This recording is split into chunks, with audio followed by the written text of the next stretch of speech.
రాయలసీమలో పులివెందుల నియోజకవర్గానికి ఓ ప్రత్యేకత ఉంది. గత 3 దశాబ్దాలుగా తిరుగులేని శక్తిగా ఎదిగిన వైఎస్ కంచుకోటను ఓ ఉప ఎన్నిక దెబ్బకొట్టింది. ప్రతిపక్ష నేత జగన్మోహన్ రెడ్డి ఇలాకాలో 30 ఏళ్ల తర్వాత వైఎస్ కుటుంబానికి ఎదురు దెబ్బ తగిలింది. పులివెందుల జెడ్పీటీసీ ఉప ఎన్నికల్లో అధికార టీడీపీ ఘన విజయం సాధించింది. ఈ ఉప ఎన్నికల్లో వైసీపీకి ఘోర పరాభవం ఎదురైంది.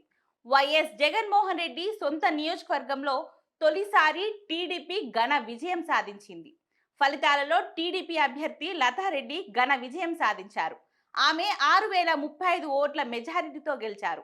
వైసీపీ అభ్యర్థి హేమంత్ రెడ్డి డిపాజిట్ కోల్పోయారు. వైసీపీకి 683 ఓట్లు లభించాయి. స్వతంత్ర అభ్యర్థులు కాంగ్రెస్ కు 100 లోపు ఓట్లు లభించాయి. ఈ స్థానానికి టీడీపీ, వైసీపీ, కాంగ్రెస్ పార్టీలతో పాటు 11 మంది స్వతంత్ర అభ్యర్థులు బరిలో నిలిచారు. పులివెందుల జెడ్పీటీసీ ఉప ఎన్నికల్లో 74% ఓటింగ్ నమోదైంది. గత ఏడాది జరిగిన అసెంబ్లీ ఎన్నికల్లో హోరాహోరీగా పులివెందుల ఉప ఎన్నికలు జరగడంతో ఫలితాలపై నెలకొన్న ఉత్కంఠ తెరపడింది. అధికార పార్టీకి గెలుపు దక్కింది.